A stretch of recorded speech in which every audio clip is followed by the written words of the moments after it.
Chapter 3 Knockdown. Looking out of the window, watching a crow at the treetop, I was lost in my own world of imagination.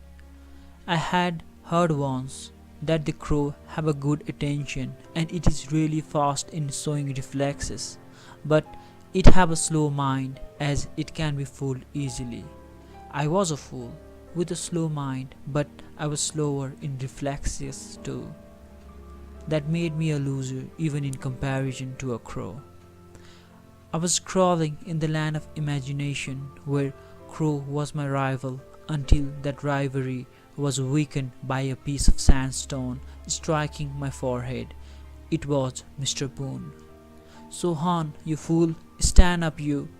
Read that paragraph from page number 84 for me and make sure everyone hears you clearly, he said.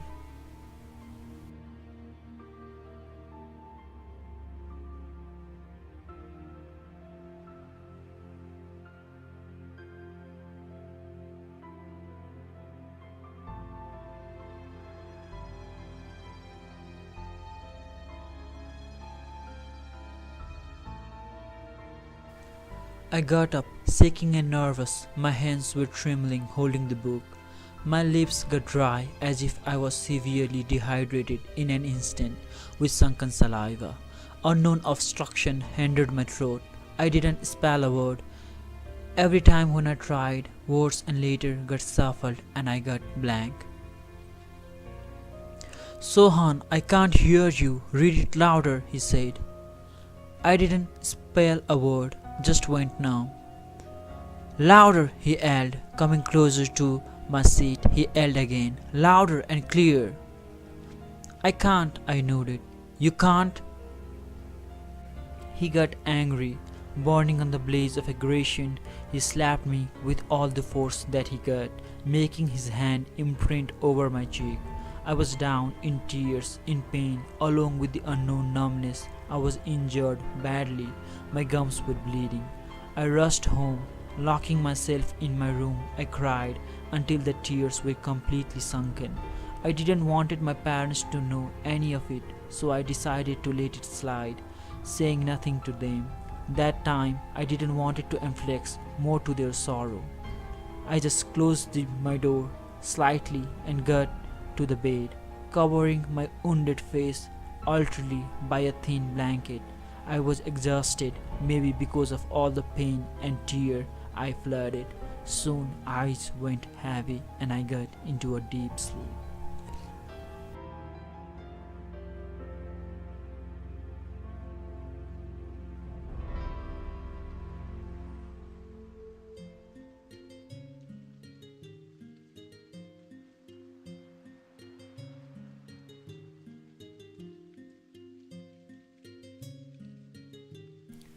The same event occurred again.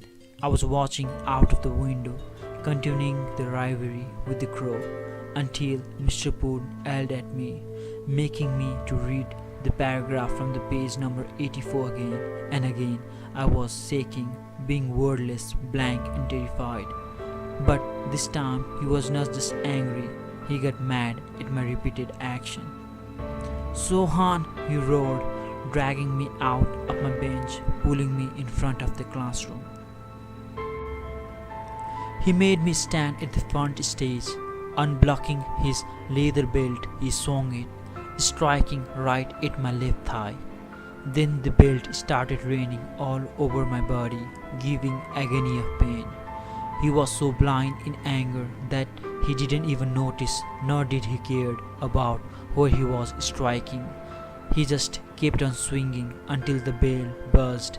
With the buzzing bell regulating classes to end, he also brought his lunacy to an end and the rain stopped, leaving me knocked out.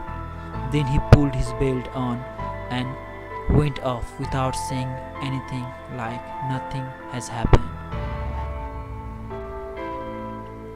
I was down on the front stage of the class, while the whole class was staring at me. All were quiet for a moment, watching me tormented. I tried to lift myself up, but I was immobilized in pain. I was failing each attempt to get onto my feet. I pushed myself up, taking the agony, but with wet vision I smashed onto the decks. In about a count of seconds, the entire class started giggling over my losing attempt. I was just quietly attempting, hearing those cracking laughter, holding my tears. I didn't want it to cry, not in front of them.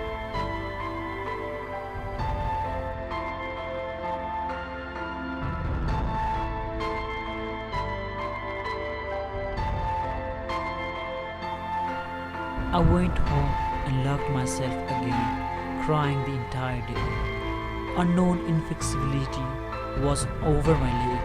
I looked at myself in the mirror. I looked at my thigh.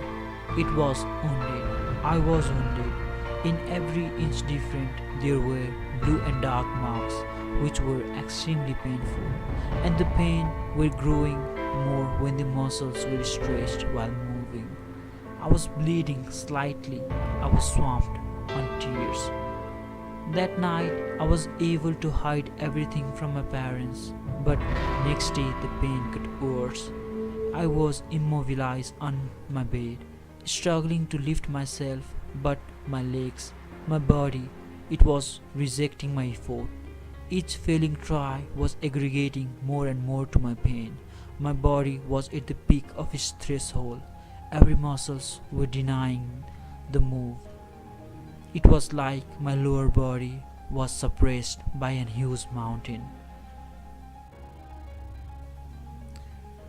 At last I broke and I shouted for help. My mother rushed in response to my cry. "It's bad dream, darling. You are in a deep sleep." Switching on the light, she said. I looked at her and then I looked out of the window. It was all dark. Morning was still far away to be visible. Moon was clouded at the horizon. I was in bed, having nightmare about the rough day I had been through. As she switched on the light and came near to me, she saw what I was willing to hide. She saw the blue marks and partially impurged fingerprints over my cheek. She even noticed my right eye swollen.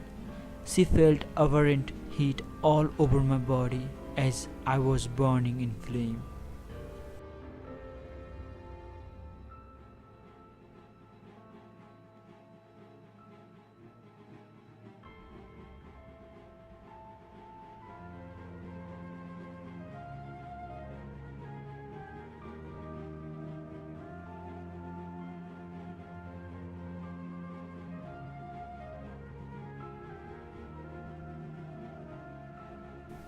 Numbed for a moment, her eyes went wet as she enfolded me tightly in her arms and she cried. Her tears were hurting. When I remember that day, my eyes get wet, not by recalling the pain of that time, but by recalling my mother's eyes, flooded in tears, and the love that she shared. Maybe that's why I am afraid of extreme care and love from that day onward, because it reminded me of that time. It reminded me of the pain that I have given to her. Next day, she walked me to the school, rent and rape, twin in emotion. She directly went to the authority, appealing for a strict action to be taken against that teacher who unsympathetically punished her 7-year-old child. Eventually, she got him suspended, cancelling his teaching license. She was making it right for me and maybe for all those children tormented by him till that time. But she was unaware about the fact that her child was being mentally and physically punished more harshly than that several times, and she can't suspend everyone.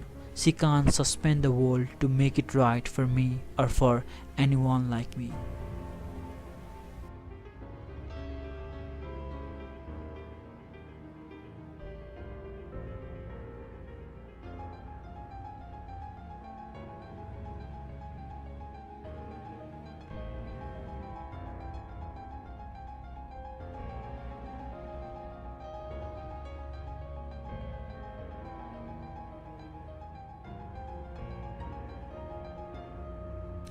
Since then, I started seeing tears on my mother's eyes whenever she used to look at me.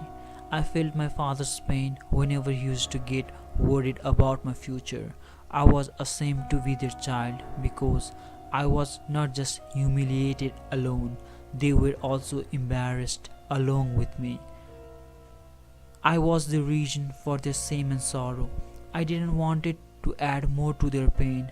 Maybe that's why I kept all those humiliations up to me and just cried alone every day in darkness so that no one could see me crying. I used to question my existence every single day, every time, thinking how blissful their life would be, free from my burden. Undoubtedly, I thought it would be full of happiness if I was never born or if I was not there. I was ashamed of myself. No expression is there for me to explain how ashamed I was, except quietness.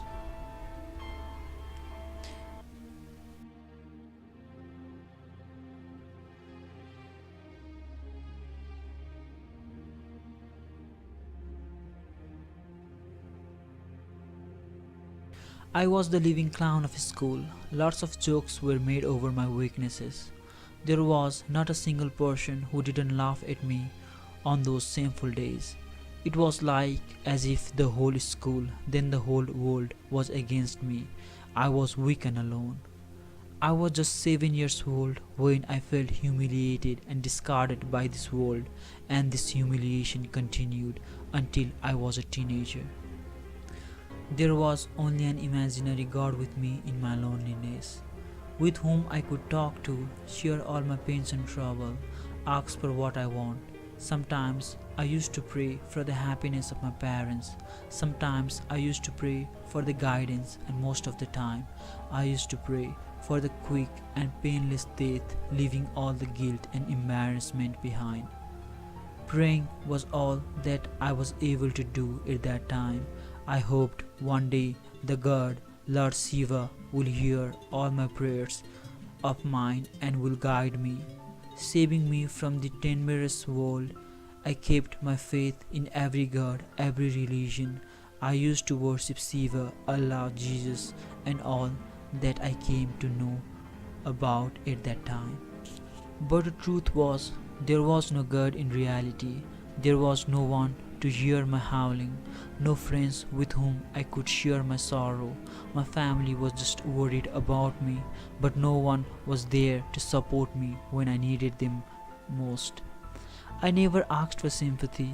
All I wished for was someone to guide me and be with me while I was broken, but all I got from people was the sympathy, as a pony faked fraction of care, abandoned, resembling the form of disgrace.